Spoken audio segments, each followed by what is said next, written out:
So this is going to be a slightly different video today. I'm not out in the field. I'm actually in my office and I'm just going to run a thought experiment with you guys. And I want to see, is it possible to create a Ford Bronco out of the Tank 300? So if you want to see if that is actually even possible, stick around to the end of the video and we'll see.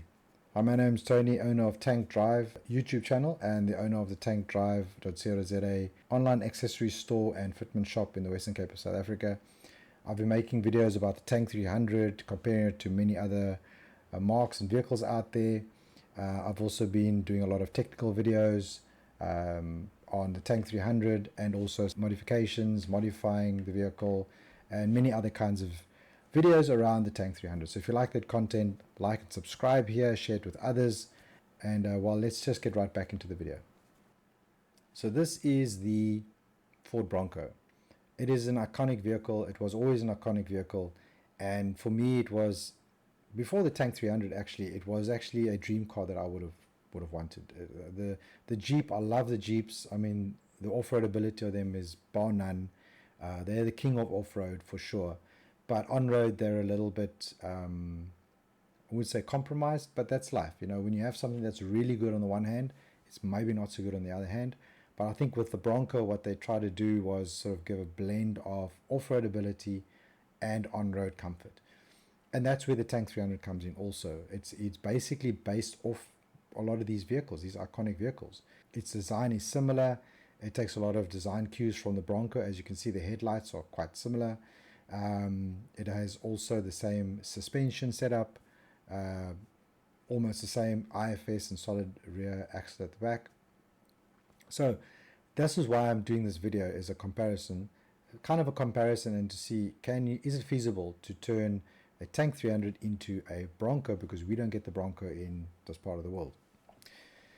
So just a note on the Bronco. The Bronco comes in many different factory modifications, which the Tank 300 does not. The Tank 300 comes in different engine configurations, but unfortunately in this part of the world, Australia and South Africa, they don't have other builds that they release to the public. In China, they had released a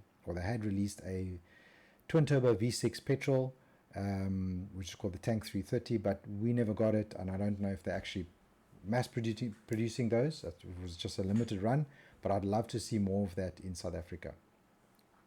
So GWM, if you're watching this, give us some bespoke Sasquatch, Chinese version Sasquatch pack for the Tank 300. We'd really love that.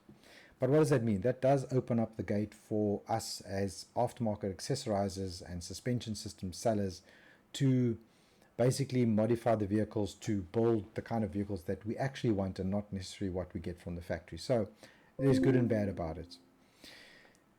So in America, we've got, or in the US, they've got the base edition, then they've got the Big Benz, which is kind of base plus.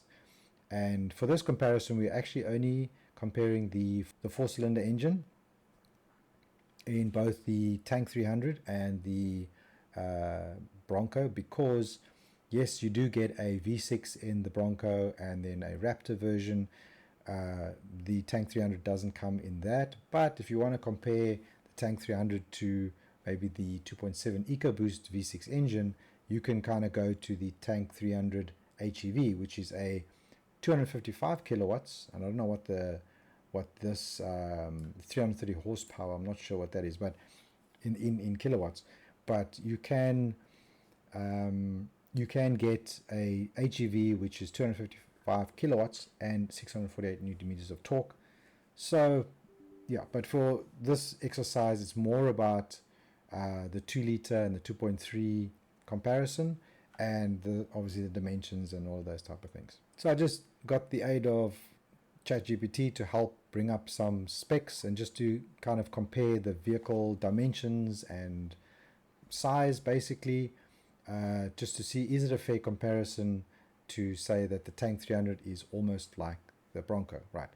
So from a length point of view, the Bronco is slightly longer by, what is that, 70 millimeters. And that's so 4.8 meters and 4.7 meters. The width is about exactly the same, 1,930 millimeters. And the height, so the Bronco is not as tall as the Tank 300. The Tank 300 is 1.9 meters. It is a very tall vehicle. So just be careful that when you're putting suspensions on and you're putting roof racks on, you're going to be going above 2 meters. So parking lots might become an issue. The wheelbase in the Bronco is a little bit longer, which means that ramp over angle would be impacted a bit. And then Tank 300 has 2.7 wheelbase. So that's quite significant, 200 millimeters. And then the weight is very comparable. So that's where I'm saying these two vehicles are similar in size and in weight. And that's why you can kind of build a Tank 300 into a Bronco. So the weight is about 2.3 tons. Both of them are about the same there. Then the Bronco has a 2.3 4-cylinder EcoBoost, producing 201 kilowatts up to 224, and the Tank 300 169. The HEV does have 180 kilowatts from the petrol engine, so it's kind of almost there. But yes, the 2.3 EcoBoost does beat the Tank 300 in power, but it is a bigger engine. Okay, so there's a little bit, but that's not too bad. If you want the more powerful engine in the Tank 300, just go for the HEV, and you're going to get, more power than that. 8-speed automatic transmission and a 10-speed automatic in the Bronco. Part-time and full-time four-wheel drive modes for both models, or for both vehicles.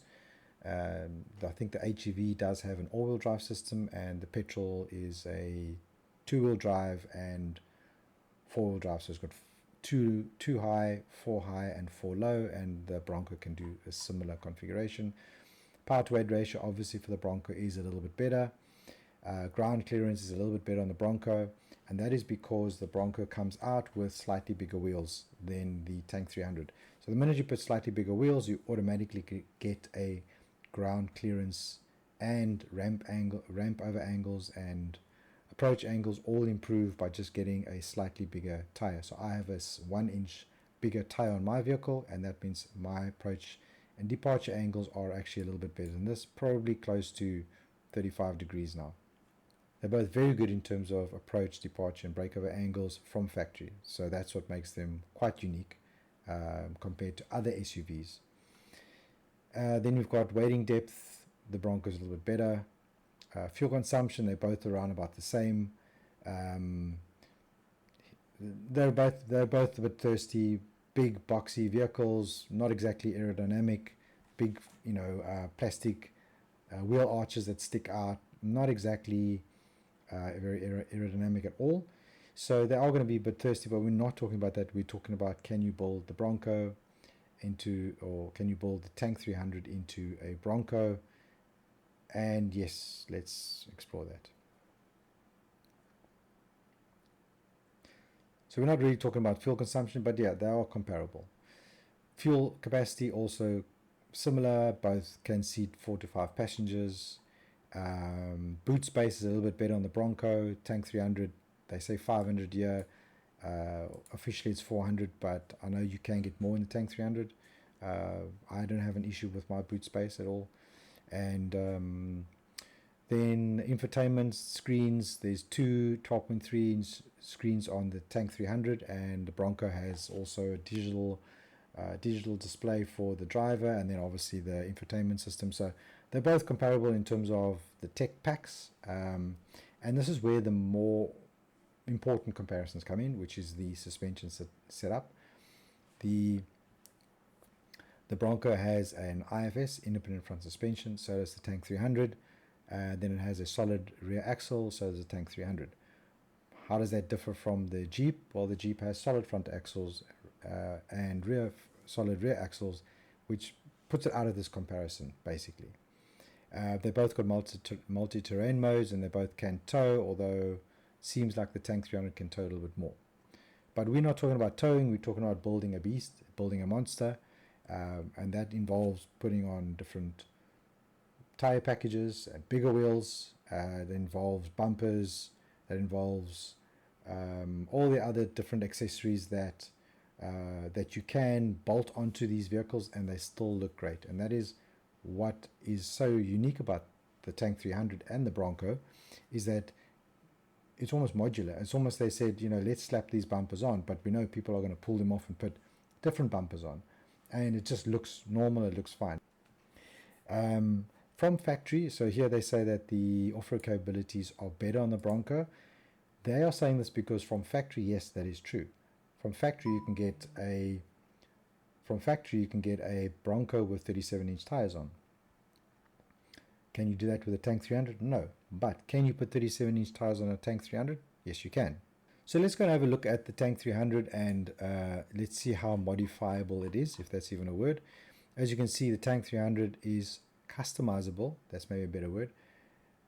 Or you can do so many different mods on them. That's another way we could put it. That the sky's the limit. And what's great about the Tank 300 as a platform is that, as soon as it launched in China, it's like the aftermarket accessory guys got onto it so quickly, and they have produced every kind of conceivable modification accessory that you can want on a vehicle. They have absolutely everything.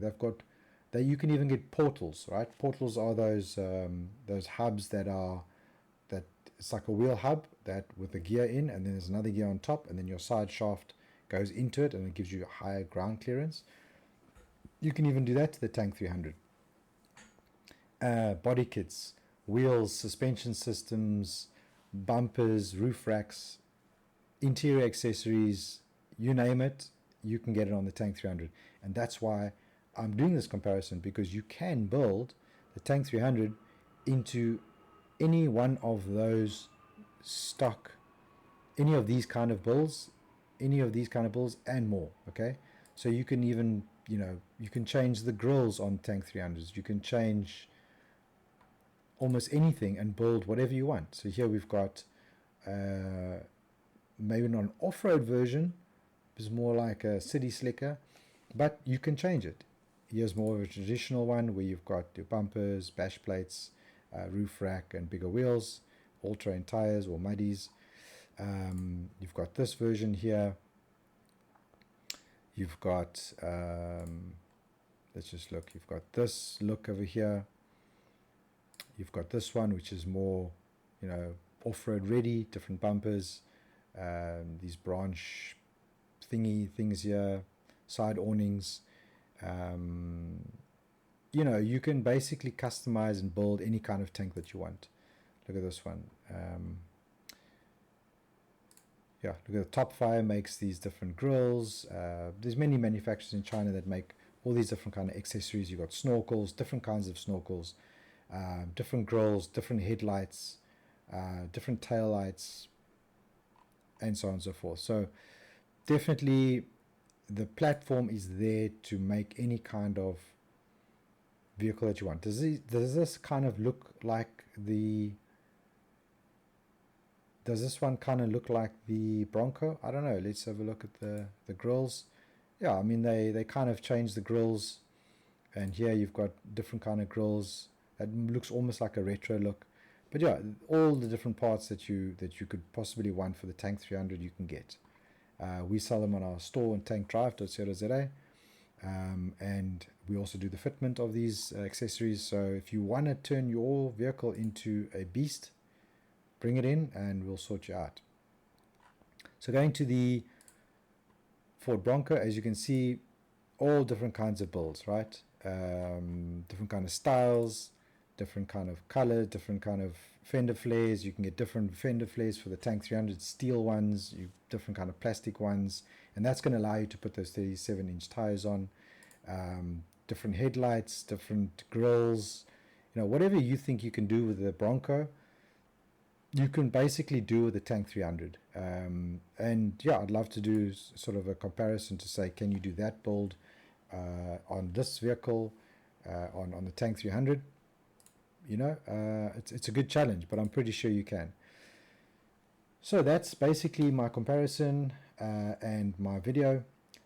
Let me know what you think in the comments below. Do you agree?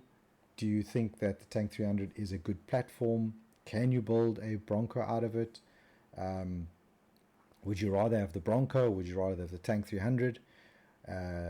Some benefits of the Tank 300 is that it is quieter, more comfortable, is better built. The Bronco, you can remove the roof, you can remove the doors. It comes from factory with multiple different configurations. So there are obviously benefits to the Bronco that the tank does not have, but the tank has some other elements to it where you're starting to get, if you want to go the Tank 300, there's even a plug-in hybrid, which is going to produce over 300 kilowatts and 750 newton meters of torque, and it's a part-time electric vehicle, right? But it's got a combustion engine, so if you want to go away into the bush, no problem. You just keep putting fuel in the tank, no problem. But if you want to use it as a daily commute, you can just run it on EV for up to 100 kilometers. So and it's very, very powerful. And if you build that into a Bronco Monster lookalike, I mean, that's going to be the ultimate. Now, I'd love to do that build in the future, actually. So you're going to have the power, and you're going to have the efficiency and the ruggedness of a vehicle. I think it's going to be a great platform to build off of. The Tank 300 again does have the diesel, which the Bronco does not have. So you will be able to get better fuel consumption on the Tank 300 if you choose the diesel option. Whereas on the Bronco, I don't think you're going to get better fuel consumption than the 2.3 EcoBoost, especially when you start modifying it, putting bigger wheels and roof racks. The fuel consumption is going to get worse. And that's it. That's a wrap up of this video. If you like it, please share it with your Ford buddies. I'd love to hear what their comments are on this. They're probably going to tell you that the Bronco will last a lot longer and the Tank 300 is going to last only 1 year and it's going to fall to pieces. Well, I have a video for that. Watch for this video over here. I do a 1 year review of my Tank 300, what's gone wrong, how it's held up. Have a look at that video. Like, subscribe, and share it with other people, and tune back into Tank Drive, and I'll see you in the next one.